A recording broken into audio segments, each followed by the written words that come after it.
More wild weather.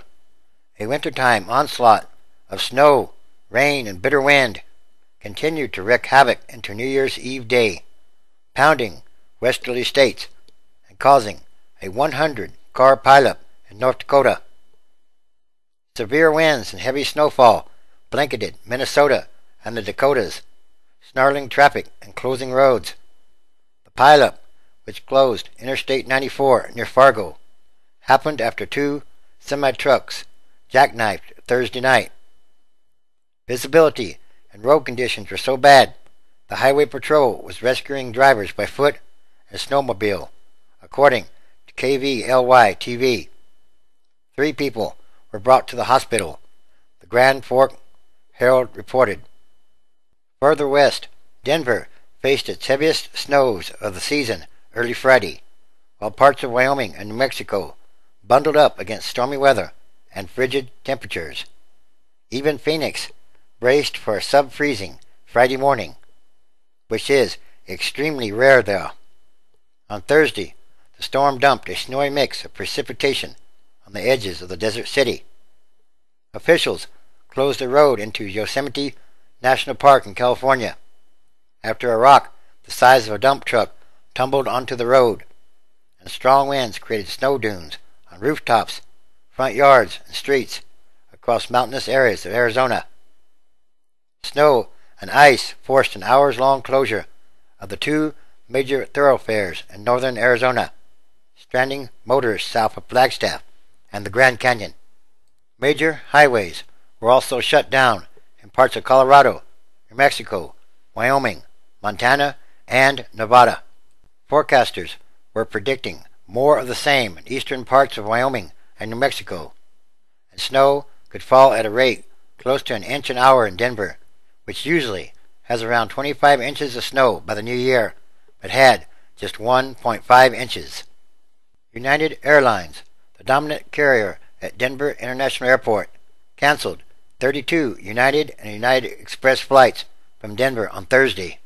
Forecasters said strong winds in California were expected to die down by early Friday, allowing a cold air mass to create frost and freeze problems in the region. The California Highway Patrol reported downed trees in various Los Angeles area freeways and streets. One gust north of Los Angeles was clocked at 94 miles per hour, and residents in the Phoenix area couldn't believe what they were seeing when white stuff started falling from the sky. The wintry mixture of snow and hail had the appearance of snowflakes. More wild weather. Parts of Arkansas, Illinois, Kentucky, Missouri, and Tennessee were on the lookout for more twisters after 2 touched down Friday. 1 killed 3 people in an Arkansas town, and the second damaged structures at an army base in Missouri. 3 people were taken in Cincinnati, a hamlet of about 100 residents, some 3 miles from the Oklahoma border. Washington County Sheriff's dispatcher Josh Howerton said the storm touched down at the center of the community. He said lots of injuries were reported, and officials in nearby Benton County said the storm injured 2 people and damaged 5 homes there. Several flights to and from the Northwest Arkansas Regional Airport at Highfield in Benton County were delayed or canceled as officials worked to clear storm debris littering the runway. A tornado also touched down at the U.S. Army's Fort Leonard Wood base in southern Missouri, the Weather Service said. Tornadoes on the last day in December is extremely rare in the United States. The region has been bracing for severe weather for much of the week.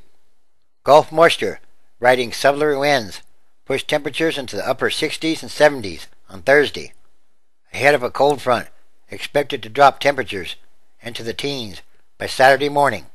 The Tulsa Weather Office issued a tornado warning for Cincinnati and area towns at 6 a.m., 9 minutes before the storm hit. Later Friday morning, in south-central Missouri, baseball-sized hail was reported north of Mansfield and Wright County. This storm system has been showing significant signs that it could develop, said a meteorologist at the National Weather Service in North Little Rock, who is monitoring the storms as they move deeper into Arkansas. Conditions are favorable for seeing a severe outbreak. In the winter, you don't usually have the instability that would allow tornadoes to develop, but this time we have the instability. The Weather Service issued tornado warnings throughout the early morning hours for northwest Arkansas, southwest Missouri, and west central Illinois. Separate watches were issued for parts of Alabama, Florida, Louisiana, and Mississippi due to severe weather there.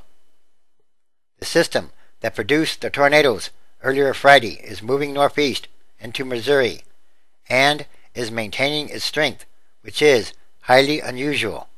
Also, more than 200,000 people have been affected by relentless flooding in northeast Australia, with the flood zone now stretching over an area bigger than France and Germany combined, officials said on Friday. Thousands and thousands of homes and businesses across Queensland state have been flooded with water after days of pounding rain caused swollen rivers to overflow.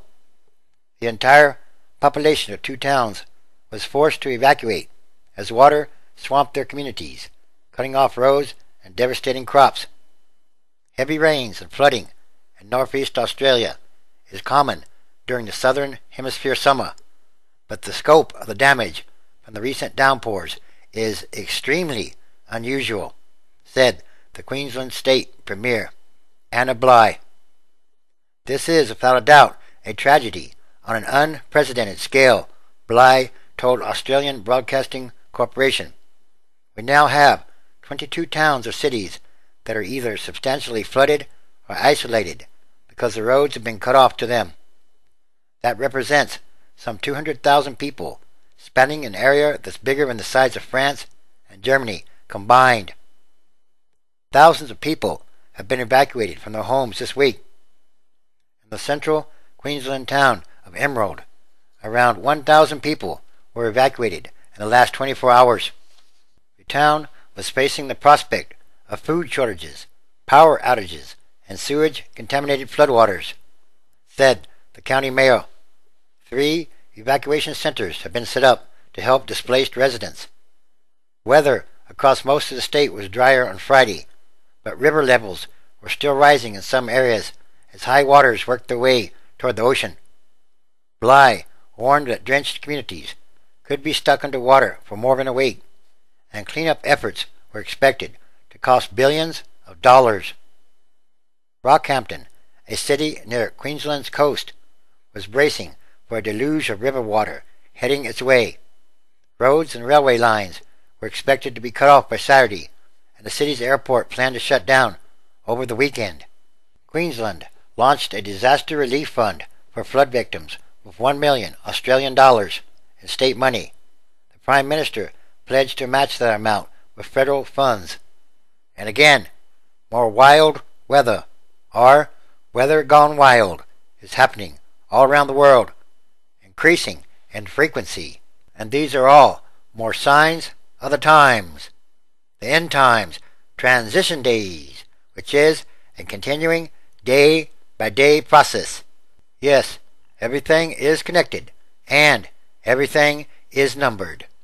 Matthew chapter 24, verse 6. And ye shall hear of wars and rumors of wars. See that ye be not troubled, for all these things must come to pass, but the end is not yet. 7. For nation shall rise against nation, and kingdom against kingdom, and there shall be famines and pestilences and earthquakes in diverse places. 8. All these are the beginning of sorrows. Mark chapter 13, verse 17. But woe to them that are with child, and to them that give nurse in those days. 18. And pray ye that your flight be not in the winter. 19. For in those days shall be affliction, such as was not from the beginning of the creation, which God created unto this time, neither shall be. 20. And except that the Lord has shortened those days, no flesh should be saved, but for the elect's sake, whom he has chosen, he has shortened the days. And again, Luke chapter 21, Verse 25. There shall be signs in the sun, and in the moon, and in the stars, and upon the earth distress of nations, with perplexity, the sea and the waves roaring. 26. Humans' hearts failing them for fear, and for looking after those things which are coming on the earth, for the powers of heaven shall be shaken. And yes, it's time. It's time for all prophecy to be fulfilled. And all these are more signs. Watch the weather change.